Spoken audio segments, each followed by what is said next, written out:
'Tis the season to be batty. Wake up the kids because there's a brand new Batman holiday special. But is this Christmas movie a gift? Or a big ol' lump of bat coal? Well, I guess we're gonna find out. The story is simple. The narrative in a nutshell is that Bruce and his son Damian live in a post-crime Gotham City. Damian longs to take over his father's bat mantle, but his father is resistant. And after years of a villain-free city, a new old threat reemerges, while Batman is lured elsewhere, leading to Damian to take it upon himself to become Batman in his father's absence. Now, this typically isn't the type of story that I'd like, but it's not necessarily terrible. First and foremost, the animation really gives off Tim Burton vibes. And I'm not talking about the Tim Burton Batman movie specifically, but the character models look like something Tim Burton would have drawn up.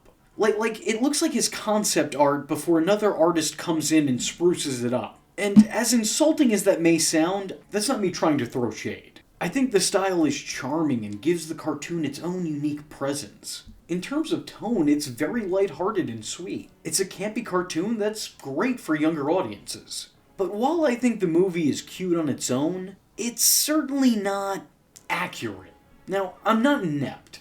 I understand that this was made for a way younger demographic than me. And believe me, there will be people in my comment section that remind me of that should I ever forget. However, my major gripe with this argument is that you can still have an accurate, albeit toned-down kid-friendly version of Batman. It's been done plenty of times before, and I'm not one who's really a fan of taking an IP and then doing something so different with it that it doesn't really resemble what it's based on at all. Because to me, at that point, what's the point? Why not just tell an all-original story? When most characterizations of characters are so significantly different, why are these even those characters in the first place? Honestly, I find that this feels like a safety net that new projects have. We want to tell this story, but we need to find a backdrop so this way people will be more inclined to give us money. And for this story, it found Batman. That's just my opinion. I'm not saying you can't add or remove layers from characters when adapting material. I mean, I actually think that that's an inevitability when working between mediums. But the way that it's done here is almost the creative equivalent of throwing a mask on a stranger on the street and then calling them Batman. No one in this movie feels at all like who they're based on. And that would be fine if it were maybe only one or two characters, but I mean it's literally everyone. I don't love the characterization of Batman or Luke Wilson's particular performance behind Bruce. As an avid Batman fan, this just feels all wrong, head to toe. Let's start with the aesthetic. Outside of a depressive fit, Bruce Wayne never goes full beard. 5 o'clock shadow is at times acceptable, but Bruce with a beard is really a darkest timeline scenario. I gotta say, love the beard. Really takes the intimidation game up a peg. I also don't love the idea of him masquerading around like the brawny man. Bruce Wayne shouldn't look like a lumberjack. This guy is anything but the common man. When he's not wearing a batsuit, he should be wearing a brand suit. It just feels so wrong to see Bruce Wayne look so casual. Not that I have anything against that as I sit here talking to you about a cartoon in my PJs. Trust me, I totally get it. I'm just saying what's okay for me is not okay for Batman. In terms of the way that he's characterized, nothing about him feels like Batman. There's no separation of Bat and man. He's just the same dude all the time. Which isn't a deal breaker, but it certainly doesn't help matters either. What makes those matters even worse is that with or without the mask, he just comes off as an overly anxious mess, which is a far cry from the stern and stoic protector of Gotham City many know and love. Bruce is overly involved and overprotective of his son, so he tries to hide him from the outside world and shield him from any potential problems or threats. And that's sort of the antithesis of the Batman I know. Look, I'm not saying Batman wasn't a loving father. Bruce loved all of his children. All of them. The surrogate sons, the wards, the biological brats. But he wouldn't try to protect them from the outside world by not exposing them to it. He'd make sure they knew how to protect themselves at any and all costs, while silently watching over them and taking precautions that they'd never know about. Seeing him shown to be smothering his child with his concerns, especially after he allegedly cleaned up all the crime in Gotham City, doesn't really make a whole lot of sense any way you slice and dice it. doesn't make sense for the character, and it doesn't make sense for the story that these characters are in. They do kind of explain this in a way that seems somewhat valid. He can overdo it sometimes, but that's because he's trying to protect the one thing you have that he never did. A childhood. I get that he's different because he's now a parent, but it's apparent to me that an older Bruce Wayne still wouldn't act or react like this, as evidenced by everything else he's ever been in.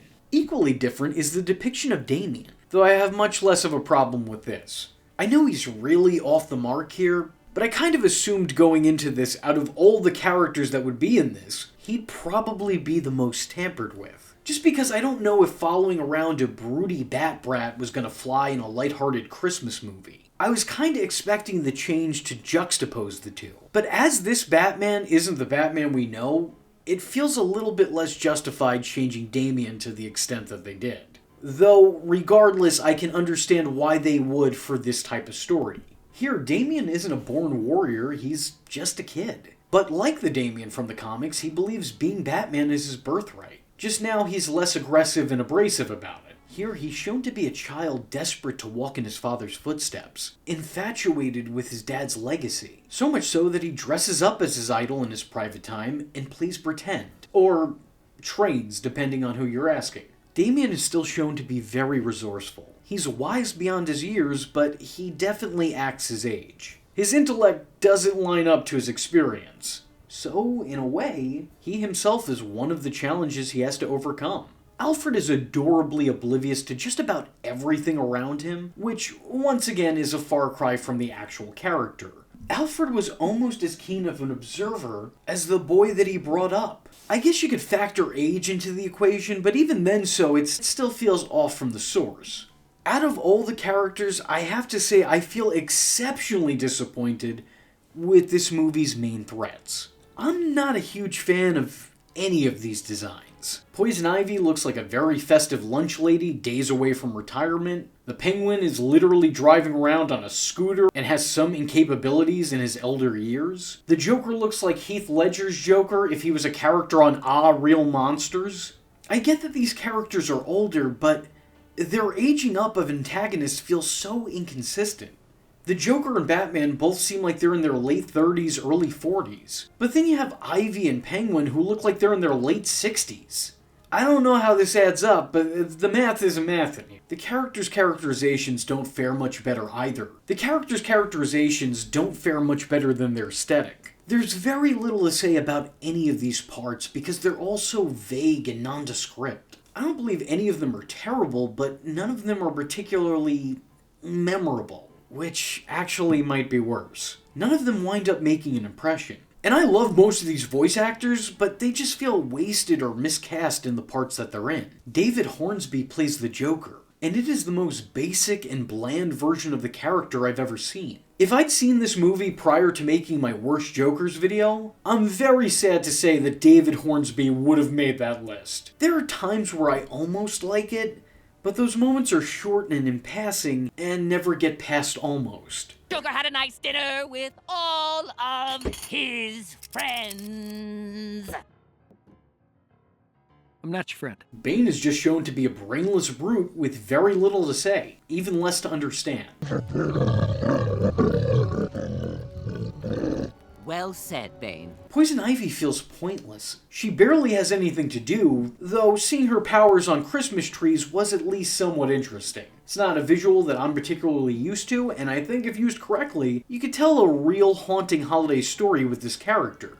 So, as someone should do that. And look, once again, I know that this is a kid's movie, and people don't put the same care into something made for 9-year-olds as they do for something made for 29-year-olds. But seeing Poison Ivy and the Joker willingly work together feels so wrong. Whenever it's been done in the past, it's almost always been begrudgingly. And I'm not trying to take the animated series lore as gospel, even if it is the Bat Bible, but just knowing the mythos in general, Ivy isn't too fond of men generally speaking. And I can't imagine any iteration of her warming up to the blatant sociopathy of the Joker. I'm sorry, but I'm just not buying it.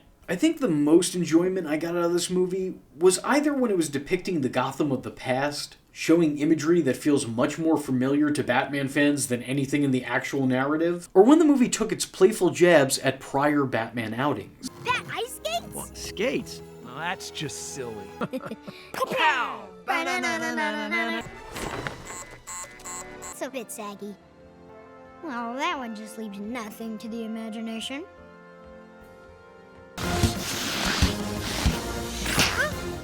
Wait until they get a load of me. Come get your little belt, Batmite. Tonight's forecast. A freeze is coming. Tonight, hell freezes over. Still lame. It sounded better in my head. Almost makes me miss my father. But then I remember how he dumped my bassinet in the sewer. How many times is he gonna fall in that junk? Seriously, he should keep a snorkel in his suit pocket. A lot of these references are worth a chuckle. Some are subtle and small, but then they have fairly big ones, with Mr. Freeze being portrayed as the Arnold Schwarzenegger version of the baddie. All in all, these were fun.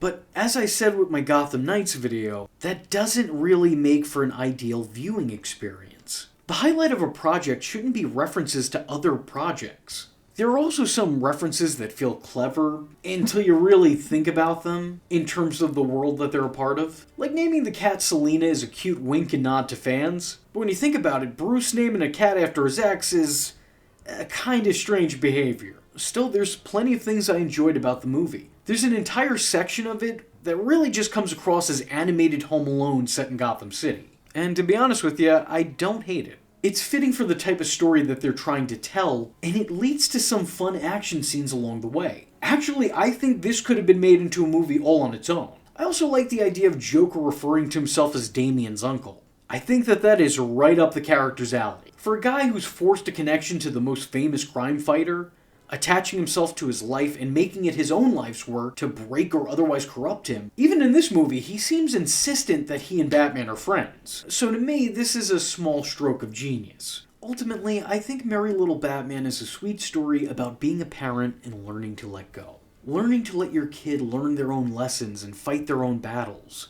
Though it shockingly has very little to do with Christmas, and at times even Batman. If I'm being honest, I probably will never watch this again, but I don't hate that I watched it the first time. I don't really like it as a Batman story. I think there's a lot that it gets wrong, and a lot of it seems willfully, but judging it on its own merit, I think it's enjoyable, even if there's a lot about it that I didn't enjoy. Overall, I like the sentiment and the story itself. Though personally, for my money, Batman Returns is the best Batman Christmas movie, and always will be. With that being said, if you like this video and would want to see more Batman content here on this channel, let me know in the comment section below by leaving a comment saying, Replace them with bright lights.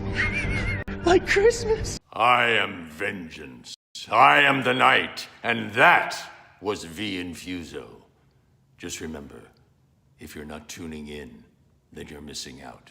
So, if you like the words that came out of his mouth hole, and you too would like to become a V-generate, don't forget to like and subscribe. Thanks for watching, nerds! And if you're not joining the fun, you're in for one bad day. And you know what they say about having one bad day?